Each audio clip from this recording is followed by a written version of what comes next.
Good morning, everyone. It's Saturday, it's recording day. Shall we make it a vlog? Let's start with breakfast.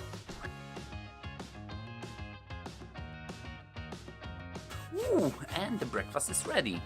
So let me quickly run you through the plan for today. I'm gonna eat that, I'm gonna clean the kitchen, run to the gym, do my 5K run, and after that I'm gonna come back here and we're gonna talk about comic books. Jam, it's delicious.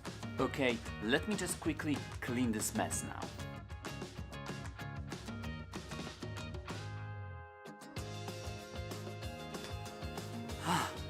Whew, and job done. Now, coffee and to the gym. Alright, I'm just gonna have this coffee and I'm off to the gym. I'm not taking my camera with me because you know what happens there, you know, you walk in, then you walk out a lot more sweaty, you come back, take a shower and boom, and I'm back. A little bit tired now. I improved my 5K by 2 minutes and then I didn't even know where I was. What's that? I need to check finally what's on it. But today, let's do something else. Alexa, what's the weather today? Currently, in Windsor it's 18 degrees Celsius with partly sunny skies. Okay. Today, you can expect clouds with a chance of showers, with a high of 18 degrees and a low of 8 degrees. Showers? Alexa, tell me a joke. What do footballers drink? Penalty. Oh my god, I'm sorry guys, I really need to apologize for her. She's just weird. I mean, it's not a bad weather after all, but I've got a different idea. You see, you will find that, let me set this up properly, that would do. Okay, so this is a vlog and you'll find out that a lot of YouTubers, a lot of vloggers, they are all about motivation, they are all about inspiration, whereas me, I'm just like, nah bro, don't do it, just chill and, you know, lay back, grab a comic book and enjoy. And that's what we're gonna do today. I'm gonna review some comic books. So I don't know if you remember, I reviewed Amazing Spider-Man #1 after it was rebooted, and today, well, let's review Amazing Spider-Man #2, 3 and 4. There we go. These are the 3 issues that we're gonna talk about today. Now, if you haven't read ever comic books and you're just like, oh, I've never read a comic books and I would like to start, this is a great opportunity, starting it with issue #1 of Amazing Spider-Man. Subscribe to that series, give it a go, try if you like it, try if you enjoy comic books. The issue #2 was quite nice, I enjoyed that. It starts with Spider-Man kicking ass of delisted villains, so he really doesn't have much problem. And then we get to the story when he's back with Mary Jane, he spent some time at home and he feels amazing and loved, and then he attends the Kurt Connors class, and that's where things starts to get interesting. They talk about this machine that Kurt Connors is building. This is like, so he's always trying to come up with an idea how to get rid of his lizard alter ego. Now he's working on a machine at university to just separate the lizard from Dr. Connors, and he talks to Peter Parker about this machine. They have all kinds of discussions about this on the panels until it ends up that the 2 villains want to steal it, but they don't obviously expect Spider-Man to be there. They jumped in. Dr. Connors wants to stop them, but he's now wearing a special device that just freezes him. Basically, he can't do anything, so Peter Parker steps in. He's just mixing some chemicals just to stop them. Then the Spider-Man comes out, but at the same time, one special thing happens. I don't know if that was illustrated there. No, it wasn't. Spider-Man defeats the enemies, as you can see on the panels of the comic book. And then, all of a sudden, it turns out that there is both Spider-Man and Peter Parker. What's going on? What is happening? How did that happen? There's like, you know, we all know that Spider-Man is Peter Parker, right? So what does that mean? He defeated them, but basically what happened, they just by accident activated that Dr. Connor's machine, and it split Spider-Man and Peter Parker into two entities. Now, Peter Parker's got all the Peter Parker's traits, and Spider-Man's got all the Spider-Man traits. This is more explained in the Amazing Spider-Man number 3. In this comic book, it all starts with Spider-Man just hanging out with his friends, chilling in the bowling club, playing the game. He's not that great because he just lost his spider skills and spider sense and everything. And in the meantime, the Tree Sentinel is trashing New York and the actual Spider-Man, but not Peter Parker, the Spider... an ego or part of Peter Parker.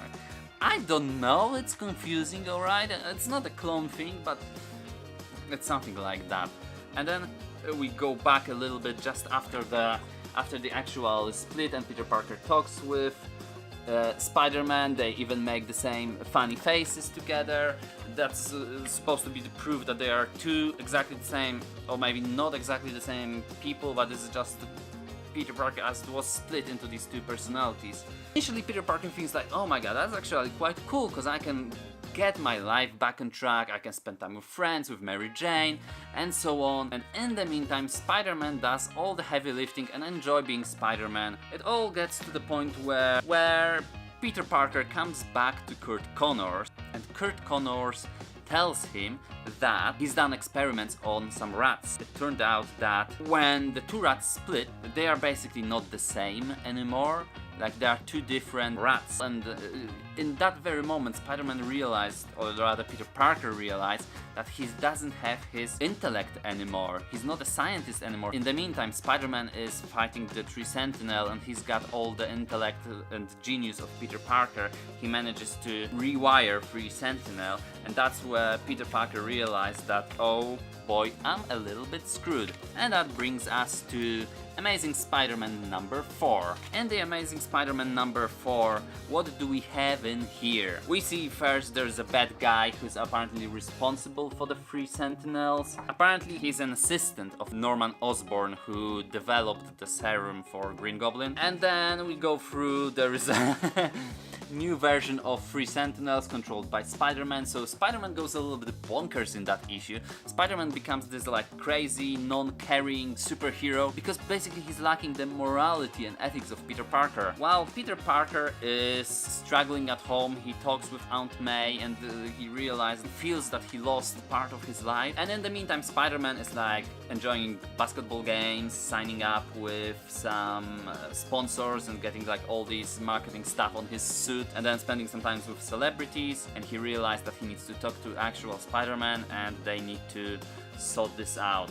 So he has a web swinging ride with Spider-Man because Spider-Man wants to get away from Peter Parker, but he just like smashes out the webs and catches the leg of Spider-Man, so they swing around and then have a discussion. And then Spider-Man accuses Peter Parker of being just weak, and at the end it turns out that the Spider-Man does not remember Uncle Ben. And that brings us when Spider-Man comes back to the lab, and turns out that the rats that got separated died. And the students are very upset, and Dr. Connors says that the experiment is over, and the conclusions are that the longer the two subjects are apart, the sooner they die, and they kind of need each other. And that's when Peter Parker realized that he needs to do something about the Spider-Man. And at the end of this comic book, we are back to our bad guy, and now we've got this mystery man behind the scenes. Like in the first comic book, in the Amazing Spider-Man number 1, he helped Mysterio get out of jail. Now he helps that mad scientist to get more Free Sentinels, and we can see that there's like 1, 2, 3, maybe even 4 Free Sentinels. Have a look at that. This is that panel where it all happens. And the next issue is gonna be in September. This is the cover. And that's pretty much it. I brought you through the entire story of these 3 comic books. I hope you enjoyed that. Now, my verdict is I did enjoy these comic books. I enjoyed number 2 especially, because there's like a lot of cool stuff for Peter Parker and Spider-Man happens, and at the end it's that split between Amazing Spider-Man and Peter Parker, so that was just like a first step in the story. Now, the third issue I enjoyed a little bit less because not much happens in that issue. And then the number 4 that I just read yesterday, the number 4 is, it starts to pick up pace again. So I quite like that. We learn more what is happening with Spider-Man and Peter Parker, and now the stakes are really high because we've got both Spider-Mans are losing their capabilities, their memory, their skills, their strengths and so on. In the meantime, we've got 3 Sentinels, and also Peter Parker needs to figure out a way to bring them back together or something. I don't know, but I'm really looking forward to the next issue. I really hope that they're gonna bring something interesting. So far, 4 issues in, I'm hooked on it. One thing that I absolutely loved is really how these comic books are drawn. Look at these covers. Every single one of them is just amazing. Well, it says kind of at the top, right? Look at that. Look at that. All these covers, all of them are just incredible. And that's it for today. I think we're gonna be meeting on the Saturday comic book couch every now and then. And obviously, if you're new here, hit that subscribe button, hit that like button, share this with friends, and especially pick up your comic book, read it, tell me what you think, and see you next time.